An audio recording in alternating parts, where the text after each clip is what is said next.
Welcome back. We're joined now by Dr. Rollins. Thanks for coming in this afternoon. Thank you. I get to interview him today, so nice. Thank you so much. Absolutely. And we're going to be talking about the holidays and just the stress and the potential weight gain and all of that happens.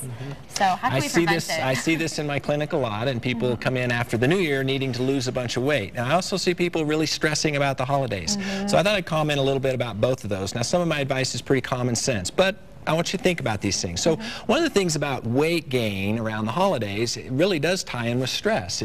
If you're stressed, you're running high on your cortisol, which is your stress hormone, and that will cause problems with weight gain. You cannot lose weight if you're running with a high cortisol. It'll put weight on the middle, it mucks up your thyroid and your gut health and causes all kinds of problems. So believe it or not, one of the most important things in our weight loss programs is teaching people to decompress, manage their stress. Yeah, so stress management. You can't avoid it, folks. You got to manage it every day, and that might mean simple things like deep breathing exercises, going for a walk. It's not really rocket science. It's easy to manage your cortisol if you think about it and do it, through the day periodically. But during the holidays, that's just as important as avoiding certain foods or that type of thing over the holidays. Well, I think so. I think that's at least part of it. So think about your expectations for Christmas. I know it's an exciting time of year. There's a lot of expectations. There's budget issues. There's timing issues. There's parties.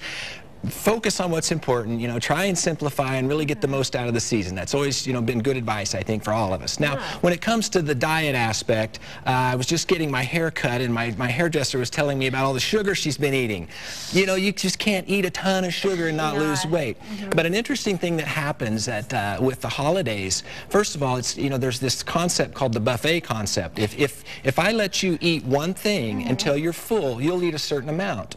But if I give you 4 things, you'll eat till you're full and keep snacking. This has been studied a lot, the buffet effect. Anyway, so consider that. In the holidays, you want to have a little bite of everything, which is great. We tend to eat twice as much. Something people don't realize is it takes your brain, about 20 seconds to catch up to your tummy, or vice versa. You're eating and eating, and you feel full long after you're actually stuffed. So eat slower, pay attention to that. Realize that you could probably stop halfway through that massive feast, and you're going to be full. And you'll still be full.